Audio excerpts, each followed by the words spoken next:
Hello, আমি কি detective বক্সির সাথে কথা বলছি? হ্যাঁ নমস্কার, আমি ব্যোমকেশ বক্সী।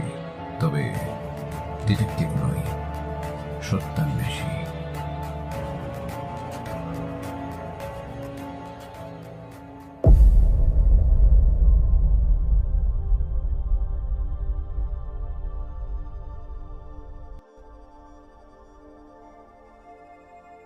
সত্যান্বেষী বাঙালিদের মনে এই নামটা শুনলেই যে চরিত্রের কথা মাথায় আসে তিনি আমাদের সকলেরই খুব পরিচিত। এতদিনে তার অনেক গল্পই আপনারা শুনেছেন, তবে আজকেরটা সম্পূর্ণ অন্য ধরনের।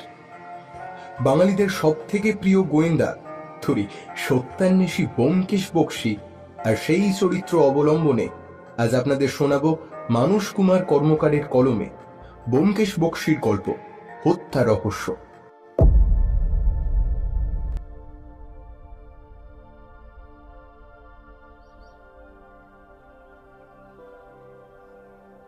আজকের দিনটা বেশ ঝরঝরে। ব্যোমকেশ আর আমি আমাদের হ্যারিসন রোডের বাড়িতে, কারণ আলাদা হলেও আজ আমাদের দুজনের মনই বেশ ভালো। ব্যোমকেশ এই সবে মাত্র একটা কেস শেষ করেছে, আর এখনই আর একটা কেস এসে উপস্থিত। ও এখন গম্ভীর মুখ করে কি সব আকাশ পাতাল ভাবছে, কেসটার সম্বন্ধেই বোধ হয়। আচ্ছা, তোমরা ভাবছো যে গম্ভীর মুখ, অথচ আমি বলছি কিনা ব্যোমকেশের মন ভালো। হ্যাঁ, শুনতে অবাক লাগলেও ব্যোমকেশ যখন ওর কাজে ডুবে থাকে, চিন্তাগ্রস্ত থাকে, ওর কথাতেই ও নাকি খুব আরাম বোধ করে। ওহ, আর আমার মন ভালো থাকার কারণটা তো বলাই হয়নি। এর কারণ হচ্ছে আমার একটা বই।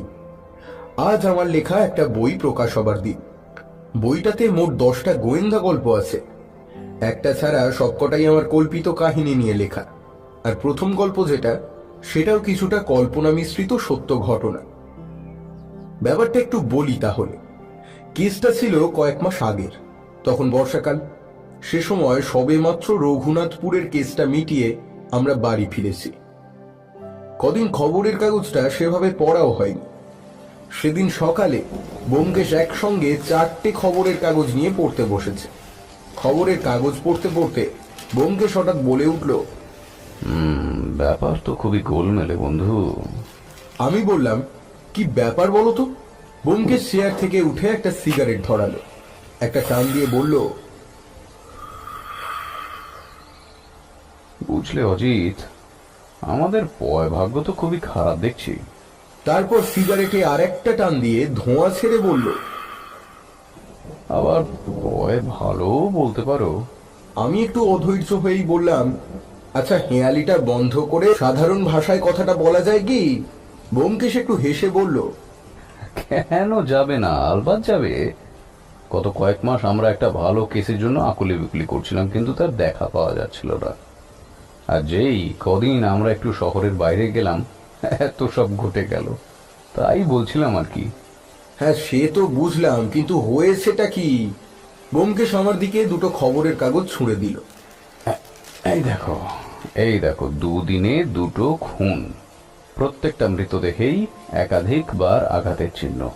পাশে লেখা খুন হওয়া ব্যক্তির নাম, তাকে কেন মারা হলো, এবং এক লাইনে লেখা, আমি এরই যোগ্য ছিলাম। আমি খবরের কাগজগুলোর দিকে নজর দিলাম। ব্যোমকেশ লাল কালি দিয়ে গোল করে চিহ্নিত করে রেখেছে খবরগুলো। প্রত্যেকটা খুনই হয়েছে কলকাতার মধ্যে বা আশেপাশে। ব্যোমকেশ বলল, অজিত, এ তো গল্পকেও হার মানাবে যে। ঘটনা বেশ মন্দ না। একজন নিজেকে ভগবান ভাবছে, আর অন্যদের জন্য একের পর এক খুন করে যাচ্ছে। দেখো, একে ভগবান তো মোটেই বলা যাবে না। এই যে 2রা শ্রাবণে ছাপা খুনটা, বেচারা নিজের একটা ছোট্ট রেস্তোরাঁ চালাতো, তাকে খুন করা হলো কেন? না সে একজনকে বিনা পয়সায় খাবার দিতে বারণ করেছিল, আবার তা বড় বড় করে লিখেও গেছে রাস্তায় মৃতদেহের পাশে। একটা মজার কথা কি যেন অজিত, প্রত্যেক অপরাধীরাই যে যার নিজের নজরে ঠিক থাকে। ধরো এই খুনটা যে করছে, তার নজরে এটা করে সে সমাজকে পরিষ্কার করতে সাহায্য করছে, কিন্তু ওকে কে বোঝাবে যে এক একটা ছোট অপরাধ ভালো করে ভাবলে যেটা কোনো অপরাধই না, আর ওগুলোর প্রতিকারে সে একটা বিরাট বড় অপরাধ করে চলেছে।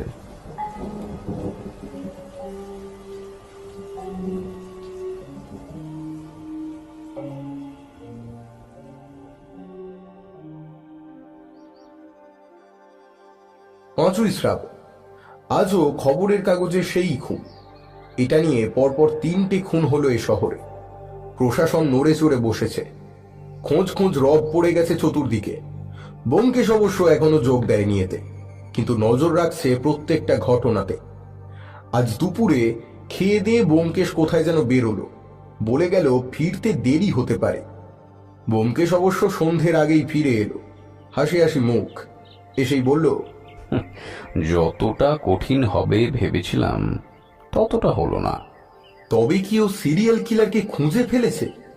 এ কথা ওকে বলতেই হো হো করে হেসে উঠে বলল, না এ অজিত, ওটাও হবে, তবে এত তাড়াতাড়ি না। আমি আজ গিয়েছিলাম লালবাজার, ওখানে আমার চেনা জানা অনেকেই আছে, তো ওই দুটো খুনের ব্যাপারে একটু তথ্য দরকার ছিল। আমি ভেবেছিলাম যে এত সহজে ওটা হবে না, কিন্তু আজ দেখলাম ব্যাপার আলাদা। ওরা আমাকে ঝেঁচে ওর তদন্ত করতে বলল, আর খুনিকে চিহ্নিত করতে পারলে উপরি পাওনা হিসেবে কিছু লক্ষ্মী লাভ হবে এও বলল। কি বলো অজিত, নেমে পড়া যাক পুরোদমে? তার বলতে একটা জবরদস্ত গল্পের প্লটেরও সন্ধান মিলবে। এ পাওনাটা মন্দ কি?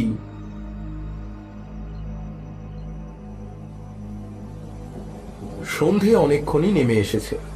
এদিকে ব্যোমকেশের রকম সকম দেখার মতো। থানা থেকে আনা একগাদা ফাইল টেবিলে ছড়িয়ে ছিটিয়ে পড়ে আছে, আর ব্যোমকেশ একটা করে ফাইল হাতে নিচ্ছে, কিছুক্ষণ পড়ছে, তারপর ওটাকে টেবিলে রেখে দিচ্ছে আর ঘরটায় ২-৩ বার পায়চারি করছে। আমি আর ওকে ঘাঁটালাম না। আমি কিছুক্ষণ হলো এই ঘরে এসে লিখতে বসেছি, কিন্তু লেখায় আর মন বসে না। বারবার ওই কেসটার প্রতি মন চলে যায়। এদিকে আমি ১০০% নিশ্চিত যে আমি যদি এখন ব্যোমকেশের কাছ থেকে কেসটা নিয়ে কিছু জিজ্ঞাসা করি, সদুত্তর কিছুই পাবো না। খুব বেশি হলে ২-১টা হেয়ালি ভাগ্যে জুটতে পারে বড়জোর। এ সমস্তই ভাবছি, এমন সময় ব্যোমকেশ এসে উপস্থিত। বৃষ্টি থেমেছে, চলো ছাদ থেকে ঘুরে আসা যাক একটু।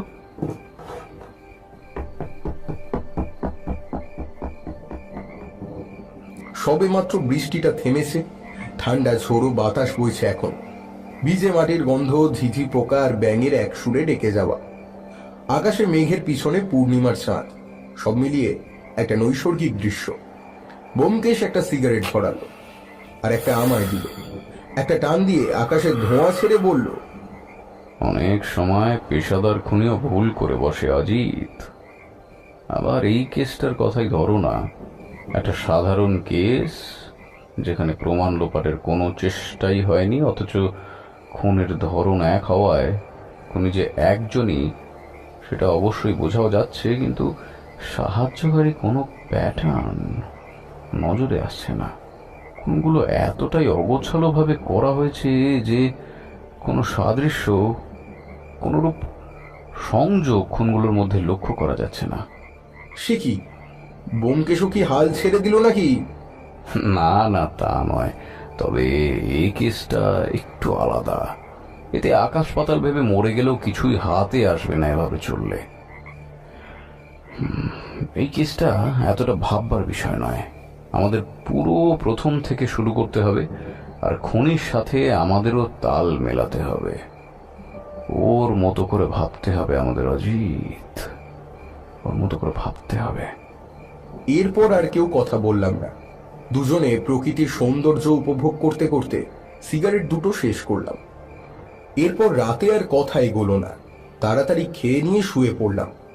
আমার ইদানিং শোবার আগে বই পড়ার অভ্যাস হয়েছে, তা না হলে যেন ঘুম আসতে চায় না। আমি আধ ঘন্টা মতো বই পড়েছিলাম। পড়া শেষ করে শোবার সময় দেখি ব্যোমকেশ তখনও সেই ফাইলগুলো নেড়ে চেড়ে যাচ্ছে, আর মাঝে মাঝে কি সব নোট করছে। বললাম, কদ্দূর এগোলে তাহলে? এগিয়েছি বহু দূর।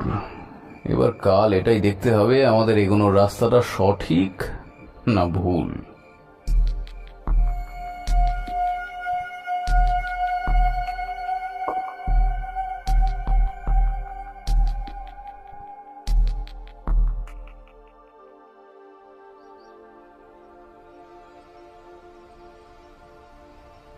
পরদিন সকাল। ব্যোমকেশ আর আমি সকালবেলায় বারান্দায় বসেছিলাম। এইমাত্র পুঁটিরাম এসে চা দিয়ে গেল। ব্যোমকেশ এখনো ফাইলে ডুবে আছে। আমি ব্যোমকেশকে জিজ্ঞেস করলাম, কেসটায় নতুন কিছু পেলে নাকি? ব্যোমকেশ চায়ে একটা চুমুক দিয়ে হাতের ফাইলটা বন্ধ করে তারপর বলল, খুনগুলো প্রত্যেকটাই হয়েছে মাঝরাত কিংবা ভোর রাতের দিকে। প্রথম খুনটা হয় 2রা শ্রাবণ, হাওড়া ব্রিজের নিচে। খুন হওয়া ব্যক্তি শৈলনাথ দা, এক ছোট রেস্তোরাঁর মালিক। ভোর রাতে খুন হয় বাড়ি থেকে তার হোটেলে আসার সময়। দ্বিতীয় খুন হয় তার পরদিন 3রা শ্রাবণ, মেডিকেল কলেজের কাছে ফুটপাতে। খুন হওয়া ব্যক্তির নাম আশুতোষ প্রামাণিক, হাসপাতালের স্বাস্থ্যকর্মী। সে তার প্রতিদিনের কাজ সেরে বাড়ি ফিরছিল, তখনই খুন হয়। তৃতীয় খুন হয় 4ঠা শ্রাবণ, জায়গা হাওড়া চৌমাথার মোড়। খুন হয়েছে ফুটপাতের এক ছোট্ট আতর দোকানের মালিক সুধাংশু পাল। সে তার বাড়ির কাছে খুন হয়েছে, খিদিরপুর রেসকোর্সের কাছে। ব্যাপার তো বেশ খারাপ দেখছি হে। ব্যোমকেশ আমার কথাটা যেন শুনতেই পায়নি, এমন ভাব করে বলে যেতে লাগলো, এই মৃতদেহগুলোর উপর ক্ষত চিহ্নগুলো দেখো। ব্যোমকেশ একটা ফাইল এগিয়ে দিল আমার দিকে। দেখলাম ক্ষতগুলোর পরিধি ছোট, কিন্তু বেশ গভীরভাবে আঘাত সৃষ্টি হয়েছে। বুকের উপর করা আঘাতগুলোতে পাঁজর পর্যন্ত একেবারে গুঁড়িয়ে গিয়েছে। কিছু বুঝছো অজিত? তোমার কি মনে হয়? আমি যতটা বুঝছি এগুলো কোনো ভারী কিছু দিয়ে। এক্স্যাক্টলি, ভারী কিছু, যেমন কুড়ুল। মৃতদেহের ছবিগুলো দেখো। আরামে বেশ নিপুণতার সাথে জমি উপভোগ করতে করতে একাধিকবার আঘাত করে খুনগুলো করা হয়েছে। বুকে, পেটে, গলায়, সর্বত্রই আঘাতের চিহ্ন। একটু থেমে ঠান্ডা হয়ে যাওয়া চাটা এক চুমুকে শেষ করে ব্যোমকেশ আবার বলল, সব কটা খুনের ক্ষেত্রেই খুন করার কারণ লিখে গিয়েছিল খুনি। যেমন প্রথম ক্ষেত্রে শৈলনাথ কাউকে পয়সা না দিতে পারার জন্য খেতে না দেওয়া। দ্বিতীয় ক্ষেত্রে আশুতোষ প্রামাণিক, পয়সার অভাবে কারুর মৃত্যু হয় এবং এই মৃত্যুর দায়ী ওকে ভাবার জন্য। তৃতীয় ক্ষেত্রে সুধাংশু পাত্র, কাউকে কোনো কারণ ছাড়া সবার সামনে অপমান করার জন্য ওদেরকে খুন করা হয়েছে। এই পুলিশ ফাইল অনুযায়ী ওনারা সবকটি ক্ষেত্রেই মৃত ব্যক্তির কারুর সাথে ওই 3টি বিষয় নিয়ে মনোমালিন্য হয়েছিল কিনা খবর নিয়েছে। আর 3জনকে খোঁজা গেছে 3টি ক্ষেত্রেই 3জন আলাদা আলাদা লোক। ওরা এখন পুলিশের নজরবন্দিতে আছে, আর পুলিশের কথা অনুযায়ী এরা কেউই খুনি না। এতটা বলে ব্যোমকেশ একটু থামল। আমি বললাম, আচ্ছা তুমি কি মনে করছো ওই 3জনের মধ্যে কেউ একজন খুনি না? হ্যাঁ, এখন আমার মনে করা নির্ভর করছে আজকের নিউজ পেপারের ওপর। ব্যোমকেশ এতটা বলেও ঘরে গেল। খুনের কাহিনী শুনতে গিয়ে আমি আমার চায়ের কথা ভুলেই গিয়েছিলাম। এখন আর কি উপায়, আমি এক ঢোকে বাকি চাটা শেষ করে ফেললাম। সকাল 9টা। সবেমাত্র খবরের কাগজ দিয়ে গেল বাড়িতে। ব্যোমকেশ এখনো ঘরে, আমি বারান্দাতেই ছিলাম। খবরের কাগজ দেখে আমি এগিয়ে গেলাম। আজকেও কি আবার নতুন কোনো? না, আজ আর সেই সিরিয়াল কিলারের কোনো পাত্তা নেই। যাক, তবু ভালো। এবার ব্যোমকেশ বারান্দায় এলো। এই খবরের কাগজ এসে গেছে তো দেখছি, আজকে খুন হলো। না হে, আজ কারোর কপাল পড়েনি। ব্যোমকেশ একটু থেমে আমার হাত থেকে পেপারটা নিয়ে নিল, খানিক উল্টে পাল্টে দেখতে লাগলো। আমি বললাম, আজ খুন হয়ে থাকলে ওটা প্রথম পাতাতেই পেতে ব্যোমকেশ, টাটকা খবর কোনোদিন ভিতরের পাতায় থাকে না। আর আমি পুরো পেপারটাই দেখেছি, সিরিয়াল কিলারের কোনো হদিশ এতে নেই। সব খবর কি আর প্রথম পাতায় থাকে হে অজিত? এই বলে কাগজের 3য় পাতাটা খুলে আমার সামনে টেবিলে রেখে আঙুল দিয়ে একটা জায়গা নির্দেশ করলো। আমি দেখলাম পাতার এক কোণে একটা শিরোনাম, অজানা এক ব্যক্তির মৃতদেহ এসপ্ল্যানেড চত্বরে। আমি বললাম, আচ্ছা এটাও কি তুমি ওই সিরিয়াল কিলারের করা খুন বলে ভাবছো? এক্ষেত্রে মৃতদেহের পাশে তো কোনো নাম বা অন্য কিছু লেখা ছিল না, আর খুন করার ধরনটাও যে আলাদা। এইটা আজ সকালে লালবাজারে ফোন করেছিলাম, একটা নতুন জিনিস জানা গেছে। আচ্ছা অজিত, বলো তো, ওই যে 3টে মৃতদেহের ছবি দেখেছিলে, এই দেখো, এই যে, আর এই আঘাতগুলো, কিছু লক্ষ্য করছো? বলো তো, এই যে খুনি, সে ডান হাতি না বাঁ হাতি, কি মনে হয়?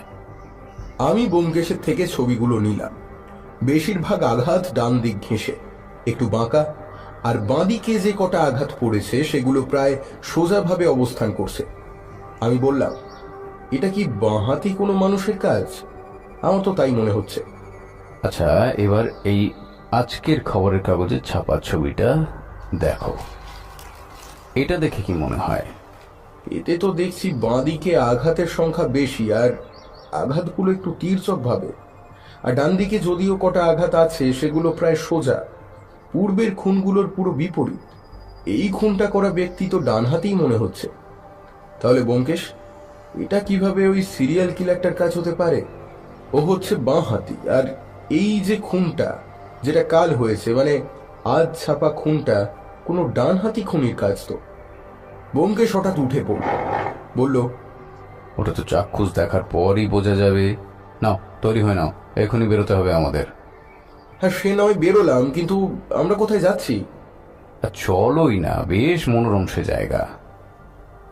তাড়াতাড়ি তৈরি হয়ে বেরিয়ে পড়লাম। এখনো কোথায় যাচ্ছি আমার সে সম্বন্ধে কোনো ধারণাই নেই। আর ব্যোমকেশের স্বভাব তো জানি কেমন, তাই জিজ্ঞাসা করে আর মুখ নষ্ট করলাম না। ব্যোমকেশ একটা ট্যাক্সি ডাকলো, উঠে পড়লাম আমরা। ভাই, লালবাজার চলো। আচ্ছা, এই তাহলে তোমার মনোরম স্থান? হ্যাঁ,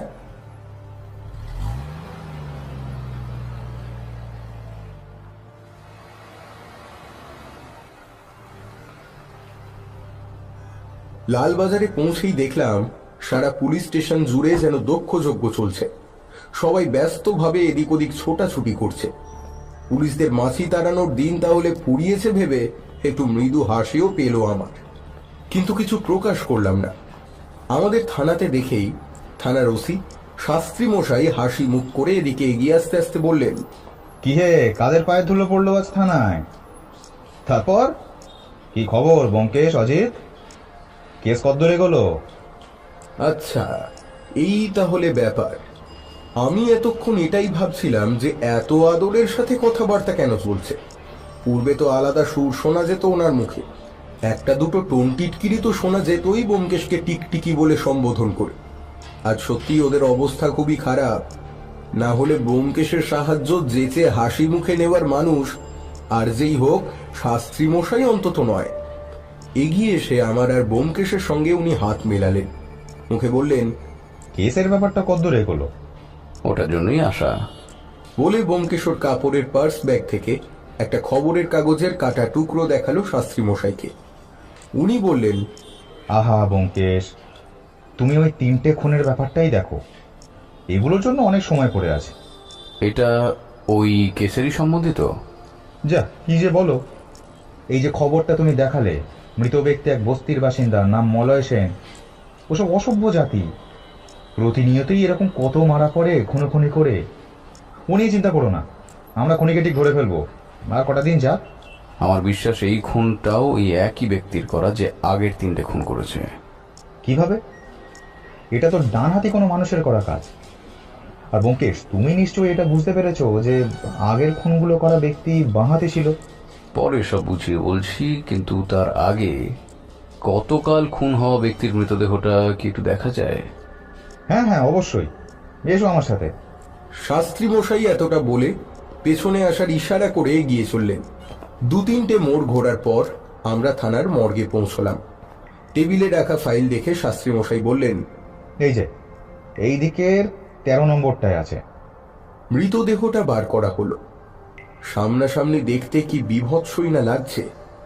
খবরের কাগজে ছাপা ছবির মতোই দেখলাম, কিন্তু ব্যোমকেশ কেন এটাকে চাক্ষুষ দেখতে চাইছিল সেটা বুঝলাম না। ঘরটায় হলদেটে একটা অনুজ্জ্বল আলো জ্বলছিল। ঘরের সবকিছু তাতে শুধুই দেখা যাচ্ছিল মাত্র।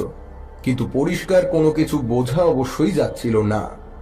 ব্যোমকেশ পাশের টেবিলে থাকা টর্চটা জেলে আঘাতের ক্ষতগুলো ভালো করে দেখতে দেখতে বলল, এই দেখুন এই খুনিও আসলে বাঁহাতি ব্যক্তি। শাস্ত্রী মশাই কিছু একটা বলতে যাচ্ছিলেন, কিন্তু ব্যোমকেশ তাকে থামিয়ে দিয়ে বলল, প্রথমে এই যে বুকের কাছে এই আঘাতের ক্ষতটা লক্ষ্য করুন। আমার ধারণা এইটাই প্রথম আঘাত ছিল। এর পরই খুন হওয়া ব্যক্তিটি ধরাশয়ী হয়ে পড়ে যায়, আর তারপর আগের খুনগুলোর মতোই ঠিক খুনি শায়িত অবস্থায় থাকা শরীরটার একের পর এক আঘাত করতে থাকে। এই ক্ষতগুলো লক্ষ্য করুন, প্রত্যেকটা ক্ষতর নিচের দিকটা বেশি গভীর। ধরুন কেউ যদি কুড়ুল বা ওই জাতীয় হাতিয়ার দিয়ে কাউকে শায়িত অবস্থায় আঘাত করে, তাহলে হাতিয়ারটার মাথার দিকটা বেশি ক্ষত সৃষ্টি করে।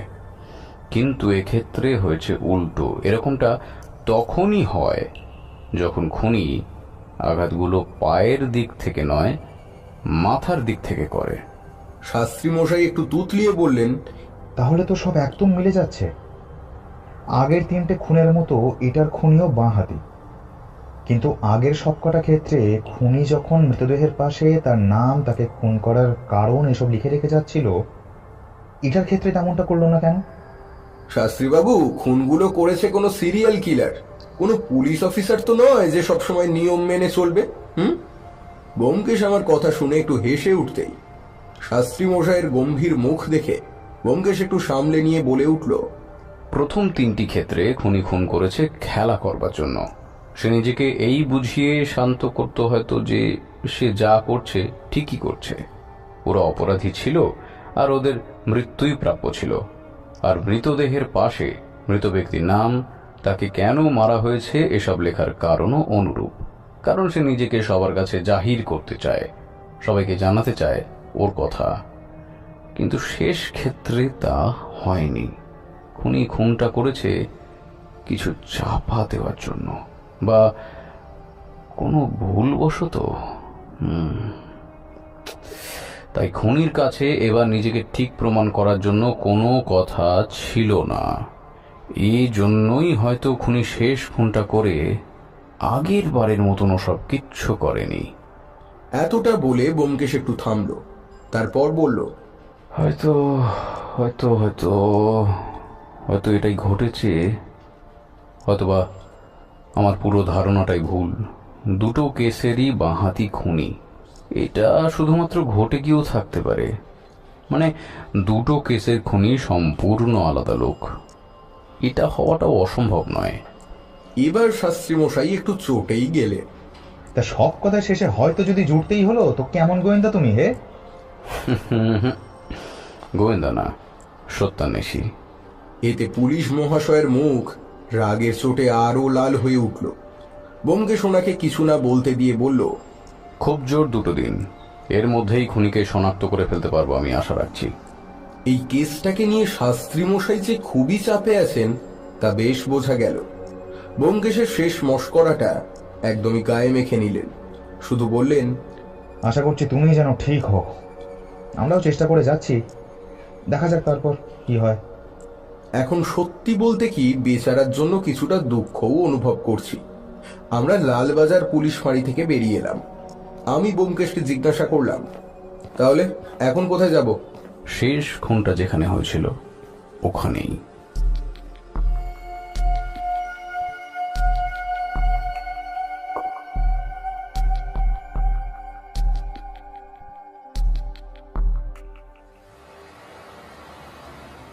ট্যাক্সি নিয়ে মিনিট 10 সময় লাগলো পৌঁছতে। ব্যোমকেশ বলল, চলো তাহলে কাজে লেগে পড়া যাক। কি কাজ বলো তো? ব্যোমকেশ আমার দিকে চেয়ে একটু হেসে ওকে অনুসরণ করতে বলল। আমিও চললাম ওর পিছু পিছু। এখন আমরা রাস্তা ছেড়ে একটা বস্তির মতো জায়গায় এসে উঠেছি। ব্যোমকেশ এবার নিচু গলায় বলল, এটা শেষ খুন হওয়া ব্যক্তি অর্থাৎ মলয় সেনের বাড়ি। এখানে আমরা ওর খুনের সম্বন্ধে জিজ্ঞাসাবাদ করব, জানার চেষ্টা করব যে কারুর সাথে ওর কোনো ঝগড়া মারামারি এসব হয়েছিল কিনা এই কদিনের মধ্যে। আমি এই দিকটা দেখছি, তুমি ওই দিকটা দেখো। আমি ওকে বলতে যাচ্ছিলাম যে আমাকে দিয়ে আবার ওসব জিজ্ঞাসাবাদ করানোর কি দরকার ছিল বাপু? কিন্তু আমাকে এক বর্ণও কথা বলতে না দিয়ে ব্যোমকেশ বলে চলল, শোনো, খেয়াল রাখবে কেউ যেন টেরও না পায় যে আমরা ওর খুনের তদন্ত করতে এসেছি। আমরা এমনভাবে জিজ্ঞাসাবাদ করবো যেন আমরা জানি না ওর বেঁচে না থাকার ব্যাপারটা। আমরা ওর কাছে টাকা পাই, ঠিক আছে? তাই ওর খোঁজ নিতে এসেছি। আর যদি কেউ ওকে চিনে থাকে, ওর বাড়িটা জিজ্ঞাসা করে নেবে।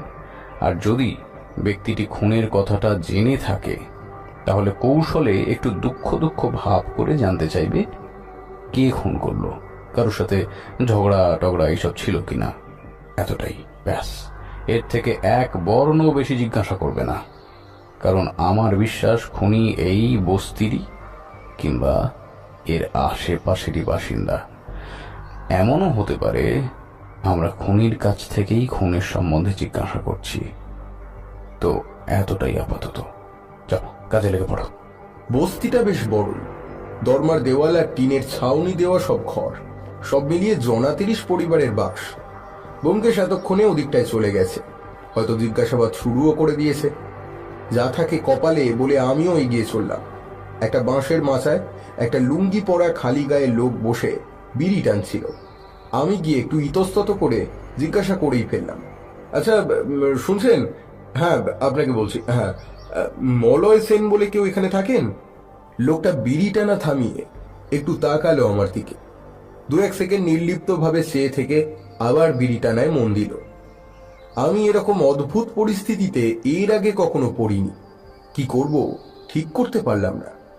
আমিও আস্তে আস্তে হাঁটা লাগালাম, কিন্তু ব্যোমকেশের সামনে নিজেকে অকর্মণ্য হিসেবে প্রকাশ করতে ইচ্ছে হলো না। হয়তো এসব দেখে ব্যোমকেশ ২-১টা টিপ্পণী মেরে বসবে। নিজের মনকে সান্ত্বনা দিলাম।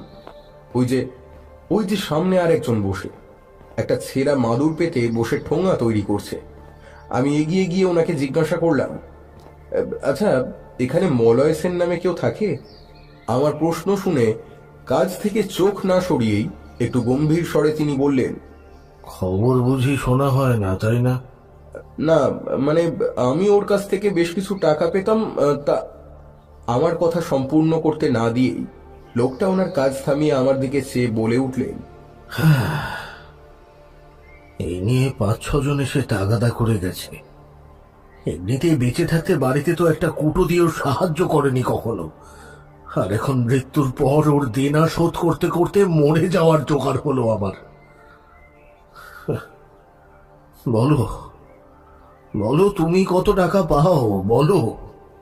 আমি একটু লজ্জিতই হলাম এই পরিস্থিতিতে শুধু শুধু ওনাকে কষ্ট দেওয়ার জন্য। আমি নরম সুরে বললাম, আচ্ছা আপনি তাহলে ওনার বাড়ির লোক? কে হন আপনি? ওনার বাবা? হ্যাঁ, দুর্ভাগ্যবশত আমি ওর বাবা। আচ্ছা আমি এক্ষুনি একবার আসছি বলে ব্যোমকেশকে ডেকে আনবার উপক্রম করলাম। যাক, শেষ পর্যন্ত আমি তাহলে খুঁজে পেয়েছি। আমি এগোতে যাব এমন সময় দেখি ব্যোমকেশ এই দিকেই আসছে। ও এসে বলল, তাহলে একসাথেই খুঁজে পেলাম। ব্যোমকেশ এসে ওই ঠোঙা তৈরি করা ব্যক্তিটিকে প্রশ্ন করল, তাহলে আপনি মলয় সেনের বাবা? নাম কি আপনার? আচ্ছা, ঘরে গিয়ে কথা বলা যায় কি? ভদ্রলোক এবার উঠে দাঁড়ালেন। আপনারা কত টাকা পান বলুন, আমি শোধ করে দেব আপনাদের। একটু সময় দেবেন, এই যা। না না, আমরা কোনো টাকা পয়সা তাগাদায় আসেনি, একটু কথা বলা ছিল। ভদ্রলোক তার পিছনে আসতে ইশারা করলেন। ওনার ঘর সামনে। ঘরটার অবস্থা খুবই খারাপ, আর কিছুদিন পর হয়তো এটা ভেঙেই পড়বে হুড়মুড়িয়ে। ছোট্ট ঘর, ঘরের অবস্থা খারাপ হলেও খুবই পরিষ্কার পরিচ্ছন্ন। ভদ্রলোক বিছানার চাদরটা একটু টেনে ঠিকঠাক করে আমাদের বসতে বললেন। তারপর বললেন, আমি হরিহর সেন। বলুন তবে কি কথা বলার ছিল আপনাদের? আপনার ছেলের এরকম ভাবে খুন হওয়ার জন্য আমি দুঃখিত। আচ্ছা, আপনার কি মনে হয় এটা কার কাজ হতে পারে? মানে আগে কারোর সাথে আপনার ছেলের কোনো শত্রুতা ছিল কিংবা ঝগড়াঝাটি হয়েছিল এই কদিনে? না, কারোর সাথে কোনো ঝগড়া তো তেমন ছিল না ওর। আচ্ছা আচ্ছা, আপনারা কজন আছেন পরিবারে? এখন তো আমি একাই আছি। বছর 10 আগে মলয়ের মা আমাদের চিরকালের জন্য ছেড়ে চলে গেছে।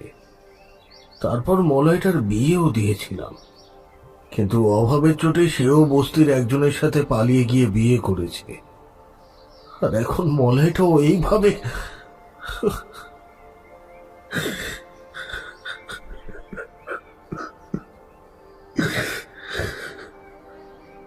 ঠিক আছে, আজ তবে আসি। কষ্ট দেবার জন্য ক্ষমা চাইছি, তবে একটা কথা বলে রাখছি, আসল দোষীকে শাস্তি পাইয়েই ছাড়ব। আর একটা ভালো কথা, আমরা ওর খুন হওয়ার অস্ত্রটা পেয়ে গেছি, আর এবার অপরাধীও ধরা পড়বে। এতটা বলে আমরা নমস্কার জানিয়ে ঘর থেকে বেরিয়ে এলাম। আমি এখনো ব্যাপারটা বুঝে উঠতে পারিনি, আমরা কখন মার্ডার ওয়েপেন খুঁজে পেলাম। ব্যোমকেশ কি তাহলে মিথ্যে বলল হরিহর সেনকে? আমি ব্যোমকেশকে এটার ব্যাপারে জিজ্ঞেস করতেই যাচ্ছিলাম, কিন্তু ব্যোমকেশ আমাকে থামিয়ে দিয়ে বলল, সব পরে বুঝিয়ে বলছি, আগে এসো দিকটায়। কেন জানি না ব্যোমকেশ ওপাশের দেওয়ালটার আড়ালে লুকিয়ে পড়ল। আমি তো এখনো কিছু বুঝতে পারছি না ওর হাবভাব। অগত্যা ওর পিছনে আমিও যোগ দিলাম। খুব ধীর স্বরে ব্যোমকেশকে বললাম, আচ্ছা, তুমি কি ওই মলয়ের বাবা হরিহর সেনকে সন্দেহ করছো? ওই অস্ত্র পাওয়ার ব্যাপারটা ওই জন্যই ছিল তাহলে? ব্যোমকেশ একটু মুচকি হাসল। আমি কিছুটা অসহিষ্ণু হয়েই বলে উঠলাম, কিন্তু কেন? ব্যোমকেশ কিছু না বলে হাত নির্দেশ করে কিছু দেখতে বলল। হরিহর সেন মানে মলয় সেনের বাবা কোথায় যেন যাচ্ছে। ব্যোমকেশ বলল, এবার ভাগ্য সাথ দিলে আর আমার অনুমান সঠিক হয়ে থাকলে খুন করার অস্ত্রর দেখা এখনই পেয়ে যেতে পারি, আজই। কিন্তু ওনাকে সন্দেহ করার কারণটা কি? বেচারা এমনিতেই তো খুব দুঃখে কষ্টে আছেন। চলো দেখা যাক আমার সন্দেহ সত্যি কিনা। ব্যোমকেশ ওই হরিহর সেনের পিছনে আর আমি ব্যোমকেশের পিছনে হাঁটতে লাগলাম। এভাবে কারোর পিছু করার মানে তো বুঝলাম না। ব্যোমকেশের মাথায় নিশ্চয়ই কোনো কিছু চলছে। এমনি এমনি কিছু করার লোক তো ব্যোমকেশ মোটেই নয়। মিনিট খানেক হাঁটার পর বস্তির সমস্ত জঞ্জাল যে জায়গায় ফেলা হয় সেখানে এসে থামল হরিহর। এদিক ওদিক দেখে বসে পড়লেন উনি, আর জঞ্জালের মধ্যে কিছুক্ষণ হাতড়ানোর পর জঞ্জালের মাঝখান থেকে তুলে আনলেন একটা কুড়ুল। আমরা ওনার দিকে এগোতেই যাচ্ছিলাম, তখনই হঠাৎ হাতের কুড়ুলটা ছুঁড়ে ফেলে দিলেন পাশের আধপোজা ডোবাটায়। হরিহর এখনো আমাদের লক্ষ্য করেনি। আমি তো একদম হতভম্ব। এ কি দেখলাম? এই তাহলে সিরিয়াল কিলার? ততক্ষণে হরিহর বাড়ির পথ ধরেছেন। ব্যোমকেশও দেখলাম ওনার পিছু নেওয়ার তেমন কোনো উপক্রম করল না। হরিহর অনেকটা দূরে চলে যেতে আমি ব্যোমকেশকে বললাম, তাহলে এরপর আমরা কি করব? খুনি তো দিব্যি আমাদের সামনেই হাতিয়ার লোপাট করে দিয়ে চলে গেল। আমরা দাঁড়িয়ে দাঁড়িয়ে দেখলাম। ব্যোমকেশকে সেরকম নির্লিপ্তই দেখালো। কিছুক্ষণ এভাবে দাঁড়িয়ে থাকার পরও বলল, হ্যাঁ চলো হে অজিত, দুপুর গড়িয়ে এলো, এবার বাড়ি ফেরা যাক। আমরা ওর পিছু নেব না, এমনি ছেড়ে দেব ওকে। ধৈর্য ধরো বন্ধু, ধৈর্য ধরো। চলো এখন ফেরা যাক, আজ অনেক কাজ হয়েছে আমাদের।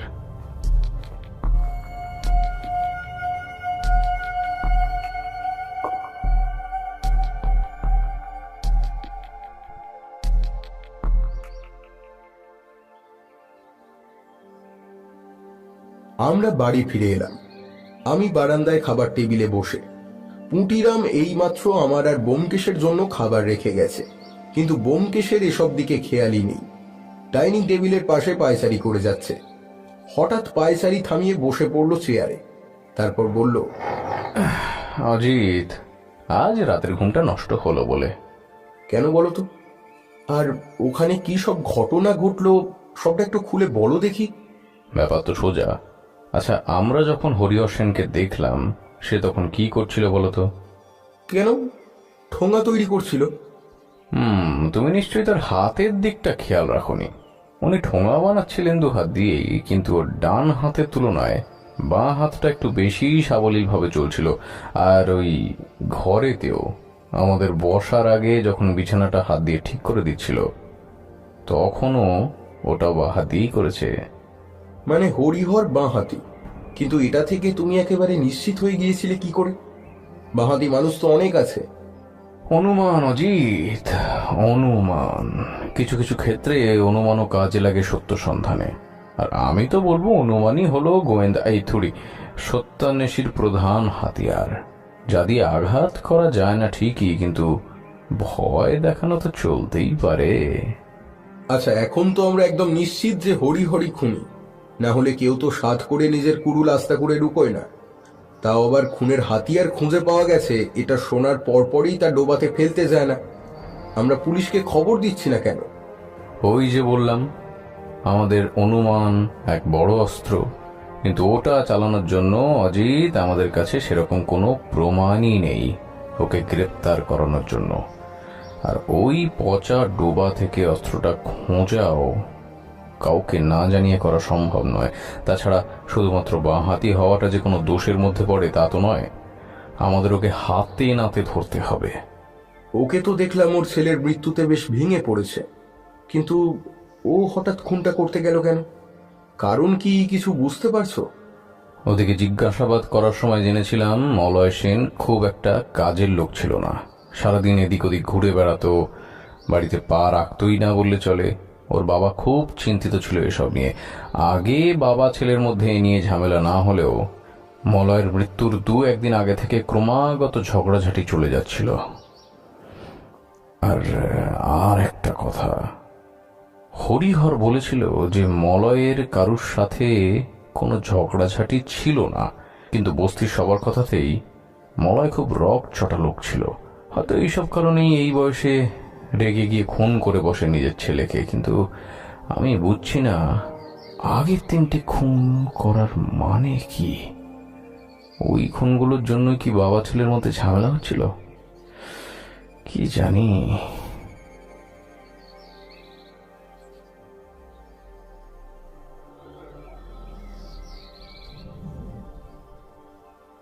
এখন বিকেল 4টে। বোমকেশ সেজে গুজে কোথায় যেন বেরোচ্ছে। আমি জিজ্ঞাসা করলাম, তা কোথায় যাওয়া হচ্ছে? যদি অনুমান অস্ত্রকে শান দিয়ে ব্রহ্মাস্ত্রে পরিণত করতে পারি, তাহলে এরপর যা যা দরকার পড়বে সেগুলোর বন্দোবস্ত করতে যাচ্ছি।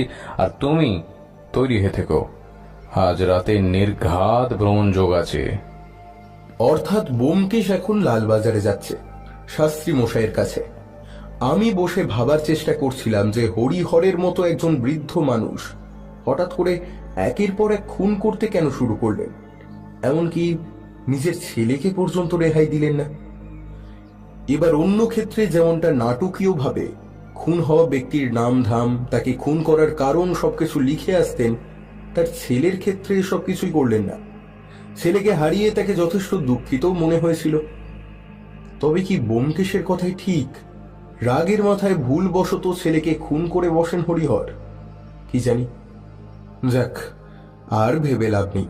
ওটা বোমকেশের জন্যই বরং তোলা থাক। আমি বরঞ্চ তৈরি হইনি।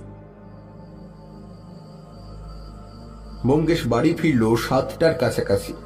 এসেই বলল, চলো যাওয়া যাক তবে। আমি প্রস্তুতি ছিলাম, বেরিয়ে পড়লাম দুজনে। যদি ভুল না করে থাকি, আমাদের এবারের গন্তব্যস্থল নির্ঘাত হরিহরের বস্তি। ট্যাক্সিতে উঠে বসলাম। এখান থেকে বস্তি মোটামুটি মিনিট 15 পথ। আমি বোমকেশকে জিজ্ঞাসা করলাম, আমরা কি এখন বস্তিতে যাচ্ছি? বস্তিতে হস্তিলাবাজ হবেই অজিত। হ্যাঁ, বোমকেশ যখন খুব অতিরিক্ত অনাবশ্যক হেঁয়ালি করে কথা বলে, তখন বুঝতে হবে যে কেসটার শেষ পর্যায়ে আমরা এসে পৌঁছেছি। মুখে একটা হাসি সর্বদা লেগেই রয়েছে ওর। যাক, আমার গল্পের একটা প্লট তাহলে আজই সমাপ্ত হতে চলেছে। ট্যাক্সি থেমে গেল। আমরা পৌঁছে গেছি বস্তিতে। ট্যাক্সি থেকে নেমে আমরা হাঁটা শুরু করলাম। আমি জিজ্ঞাসা করলাম, আচ্ছা আমরা এখন কি করব? হরিহরকে ভয় দেখিয়ে সত্য কবুল করিয়ে নেব? না অজিত, খেলা যখন জমে যায় তখন মাঠ থেকে উঠে আসতে নেই যে। আজ শুধু দেখার পালা। যদি কিছু ঘটে, হরিহর আজও শিকারে বার হয়, তাহলে আমাদের কাজ হবে ওকে হাতে নাতে ধরা। যদিও ওটা না হওয়ারই সুযোগ বেশি। আর এমনটা যদি হয় অজিত। শেষের কথাটা বোমকেশ শেষে মিলিয়ে দিয়ে চুপ করে গেল। আমি আর বোমকেশ এখন হরিহরের পুরনো বাড়ির সামনে দাঁড়িয়ে আছি। একটা পরিত্যক্ত বাড়ির অর্ধেক পড়ে যাওয়া দেওয়ালটার আড়ালে। সূর্য অস্ত চলে গেছে অনেকক্ষণ। তার উপর আজ অমাবস্যা। ভাগ্যিস এই কেসটায় কোনো ভৌতিক যোগ নেই, আগের ওই রঘুনাথপুরের কেসটার মতো। এরকম ঘোর অমাবস্যায় যদি ভুতুরে বাগানে গা ঢাকা দিয়ে পাহারা দিতে হতো, তাহলে আমার হৃৎপিণ্ড নির্ঘাত গলায় উঠে আসতো। যাই হোক, এখন এদিকটায় মন দেওয়া যাক। ব্যোমকেশটাও না যেমন, ওইদিকে বলছে ওর অনুমান ঠিক হলে আজ এখানে কিছুই হবে না। তাহলে ফালতু ফালতু এসে মশার কামড় খাবার দরকারটা কি? ব্যোমকেশ হাত আড়াল করে একটা সিগারেট ধরালো। এখন ব্যোমকেশ সিগারেট টানছে আর গুনগুন করে রবীন্দ্রসঙ্গীত গিয়ে চলেছে। আমার পরানো যাহা চায় তুমি তুমি গো, আমার পরানো যাহা চায়। অনেকক্ষণ চুপচাপ বসে, তাও ঘন্টাখানেক তো হবেই। ব্যোমকেশের 3টে সিগারেট শেষ, আমার 2টো। চারিদিকে ঘুটঘুটে অন্ধকার। যতক্ষণ সিগারেট জ্বলছিল তাও যেন কিছু আলোর দেখা পাওয়া যাচ্ছিল। বস্তির এদিকটা পরিত্যক্ত, শুধু হরিহরি থাকে এদিকটায়।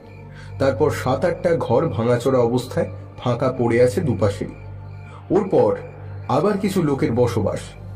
ওদিকটায় টিমটিম করে হ্যারিকেন অথবা লণ্ঠনের আলো জ্বলছে, কিন্তু এদিকটায় গাঢ় অন্ধকার। হরিহর সেই যে ঘণ্টাখানেক আগে দরজা বন্ধ করেছে, তারপর থেকে আর তার কোনো সারা শব্দ নেই। অনেকক্ষণ এভাবে বসে থাকতে থাকতে কখন একটু ঘুম ধরে এসেছে জানি না। ব্যোমকেশের কনুইয়ের গুঁতোতে হুঁশ ফিরল। আমি আধপোজা চোখে ঘুম ঘুম স্বরে বললাম, হ্যাঁ, কি ব্যাপার? হরিহর বেরিয়েছে? সুপ্রভাত বন্ধু, আমাদের কাজ আজ সমাপ্ত। চলো বাড়ি ফেরা যাক। সারাটা রাত কখন কেটে গেল কিছুই জানতে পারিনি। আমার রেডিয়াম ডায়ালের হাত ঘড়িতে দেখলাম এখন ভোর 4টে বেজে গেছে। উঠে পড়লাম আমরা। রাস্তা সম্পূর্ণ ফাঁকা, শুধুমাত্র কিছু কিছু দোকান, যেমন হোটেল, চায়ের দোকান সবেমাত্র খুলতে শুরু করেছে। এরকম সময়ে কোনো ট্যাক্সি বা কিছুই তো পাওয়া যাবে না। বাড়ি ফেরার একমাত্র উপায় 2 পা।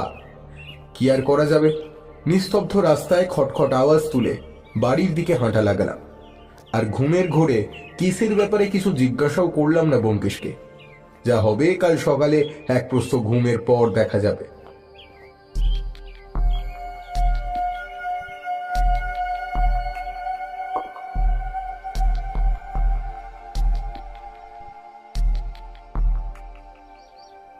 সকাল 10টা, এইমাত্র ঘুম থেকে উঠলাম। ব্যোমকেশ কোথায় যেন বেরিয়েছে। এখন ঘুমটা হওয়ার পর শরীরটা বেশ সুস্থ এবং ঝরঝরে অনুভব করছি। কাল যা সমস্ত ঘটনা ঘটেছে তার কিছুই বুঝতে পারিনি। আর ভোরবেলা বাড়ি ফেরবার সময় ঘুমের চোটে সেসবের কথা ভুলেই মেরেছিলাম। এখন তার জন্য আক্ষেপ হচ্ছে। এখন একমাত্র উপায় হচ্ছে ব্যোমকেশের ফেরার অপেক্ষা করা, তাহলেই সব জানা যাবে। 10:30 নাগাদ ব্যোমকেশ বাড়িতে পা রাখল। মুখে একটা হাসি লেগেই রয়েছে। আমি সবেমাত্র ওকে প্রশ্নবাণে জর্জরিত করতে যাব, এমন সময় আমাকে থামিয়ে দিয়েও বলল, ধৈর্য ধরো বন্ধু, ধৈর্য ধরো, তোমার গল্পের প্লট প্রায় শেষ হলো বলে। অনেকক্ষণ কেটে গেছে। ব্যোমকেশ চেয়ারে বসে কড়িকাঠের দিকে একদৃষ্টে চেয়ে আছে। তখনই ও ঘরে টেলিফোনটা বেজে উঠল।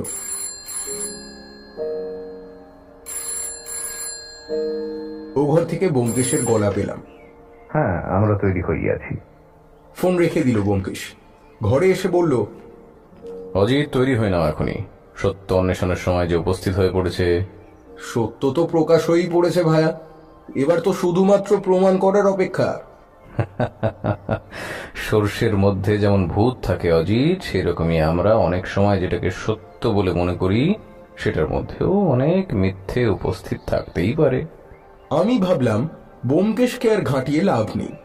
ওকে যত ঘাঁটাবো ততই ভারী ভারী শব্দবানের সম্মুখীন হতে হবে। এর চেয়ে ভালো এখন চুপ করে থাকা। আমি সবে তৈরি হয়েছি, তখনই দরজার বাইরে থেকে গাড়ির হর্ন শোনা গেল। শাস্ত্রী মশাই এসেছেন। ব্যোমকেশ বলল, চলো যাওয়া যাক তবে।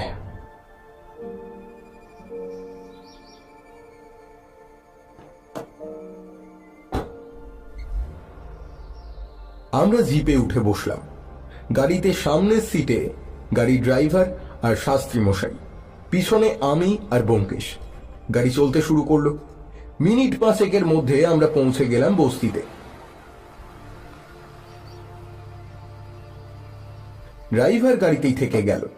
আমরা 3 জনে এগিয়ে চললাম হরিহরের বাড়ির দিকে। ওখানে পৌঁছে দেখলাম আগের দিনের মতোই আজও হরিহর ঠোঙা তৈরিতে ব্যস্ত। আজ আমাদের সাথে পুলিশকে দেখেই হরিহর কাজ ছেড়ে শটান দাঁড়িয়ে পড়ে নমস্কার করে উঠল। একটু আমতা আমতা গলায় বলল, বাবু, আমাকে কি কিছু বলার আছে? আমি তো যা জানতাম আগেই আপনাদের বলে দিয়েছি। ব্যোমকেশ হরিহরের কোনো কথাই যেন শুনতে পায়নি এমন ভাব করে শটানোর ঘরে ঢুকে গিয়ে বিছানায় বসে পড়ল। তারপর ওখান থেকেই বলল, তাহলে সব কথা ঘর থেকেই করা যাক। আমি আর শাস্ত্রী মশাই দুজনেই পায়ে পায়ে ঘরে ঢুকলাম হরিহরের পিছু পিছু। ব্যোমকেশ বলল, হ্যাঁ, আপনাকে জানানো হয়নি, খুনের অস্ত্রটা এবার সত্যিই আমরা পেয়ে গেছি পাশের ওই ডোবাটা থেকে। আশা করি ওটা এনে বস্তিতে দেখালে চেনা যাবে ওটা কার, আর তার সাথে সাথে খুনি কে সেটাও জানা যাবে। হরিহর এখন দরজায় হেলান দিয়ে শুকনো মুখে দাঁড়িয়ে আছে। এছাড়া তার মুখে আর কোনো অভিব্যক্তি নেই। ব্যোমকেশ আবার বলতে শুরু করলো, হ্যাঁ, তো যা বলছিলাম, খুন কে করেছে তা তো জানা গেল না হয়, কিন্তু কেন?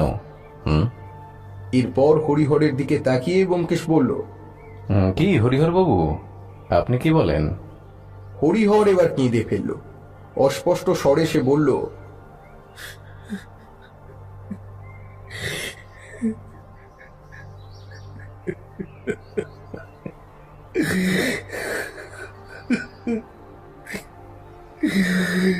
হ্যাঁ, আমি খুনি, আমি খুনি। সব কটা খুন আমি করেছি। আমাকে নিয়ে যাও, জেলে পড়ে দাও, ফাঁসি দাও আমায়। আমি খুনি।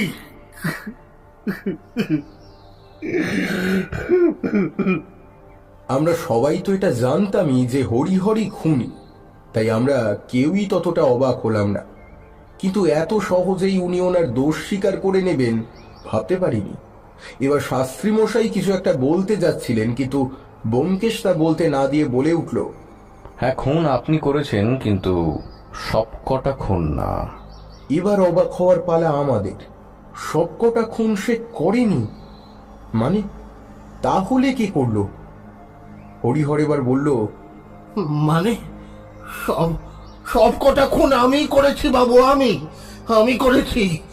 দোষী, আমি দোষী বাবু। আমি করেছি সব কটা খুন। শাস্ত্রী মশাই এবার মুখ খুললেন, না হে, আমার 30 বছরের চাকরি জীবনে এটা ভালো করে বুঝে গেছি যে কেউ যখন গায়ে পড়ে অপরাধ মেখে নিতে চায় তখন সে নিজে খুব কম সময়ে দোষী হয়। এই, ঠিক করে বল, কি লুকোচ্ছিস? এখনই বলবি নাকি জেলে গিয়ে দুঘা দিলে তবে বলবি? হরিহর এখন সেই রকমই গ্যাঁট হয়ে আছে। দেখে মনে তো হচ্ছে না ওর কাছ থেকে এভাবে আর কিছু জানা যাবে বলে। আচ্ছা, আপনি নিজের ছেলেকে খুন করতে গেলেন কেন হঠাৎ? কি এমন হয়েছিল? হরিহর কেঁদে কেঁদে বলল,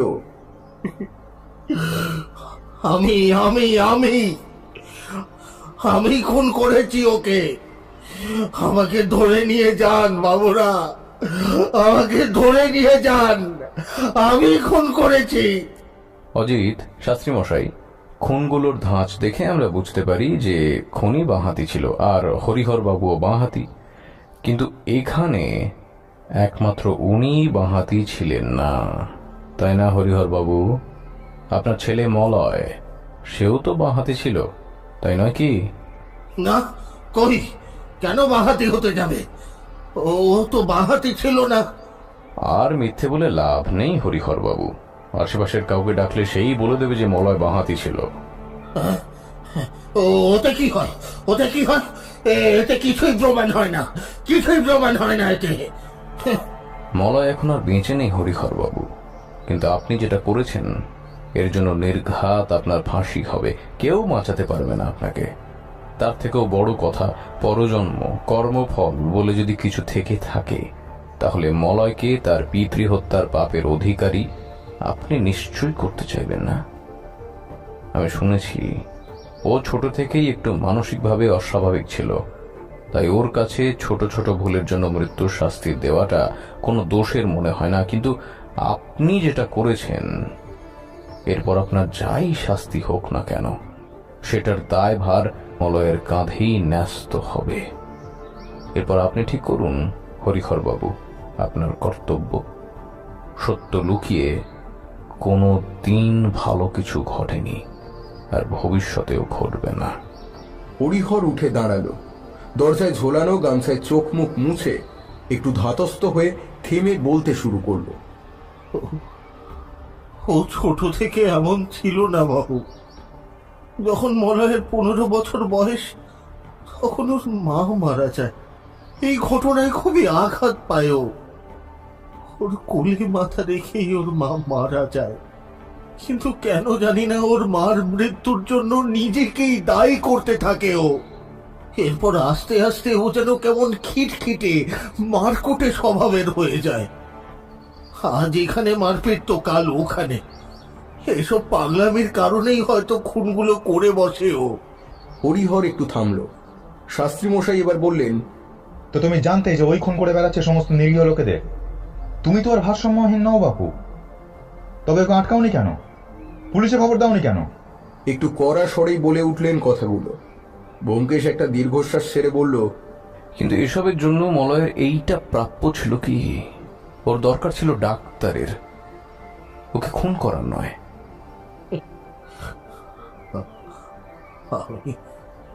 আমি ওর বাপ ছিলাম গো বাবুরা। কেউ কি কারোর ছেলেরে খুন করতে চায়? হ্যাঁ? আমি ওর বিষয়ে নালিশ শুনে শুনে অধৈর্য হয়ে পড়েছিলাম। তার উপর ও যখন এসে আমাকে বলে যে সে নাকি লোককে তার দোষের শাস্তি দিচ্ছে, সে কারোর সাথে অন্যায় হতে দেবে না, ও আমাকে ওর খুনের কথা বলার পরেও আমি ওর কথাকে পাগলামো বলে উড়িয়ে দিয়েছিলাম। কিন্তু কিন্তু ও সত্যি যে খুনি হয়ে গেছে, এটা বুঝতে আমার বড় দেরি হয়ে গেছিল বাবু। খুব দেরি হয়ে গেছিল।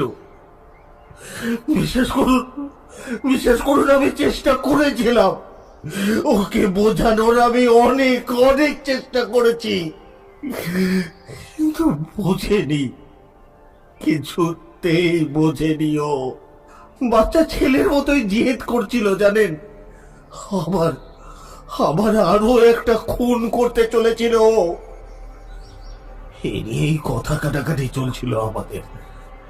হঠাৎ করেই আমার মাথাটা কেমন গরম হয়ে গেল জানেন তো। সেই সময় মনে হয়েছিল ও বেঁচে থাকলে আরো কত নির্দোষ মানুষকে মরতে হবে। তার চেয়ে বরং এই ভালো, দিলুম কো বসিয়ে একের পর এক আমার নিজের ছেলের রক্তে চারিদিক ভেসে যাচ্ছিল। তুমি তো ঘুমাচ্ছিল, তারপর আস্তে আস্তে সব শান্ত হয়ে এলো। এতটা বলে কেঁদে মাটিতে লুটিয়ে পড়ল হরিহর। আমরা সব চুপ করে দাঁড়িয়ে থাকলাম।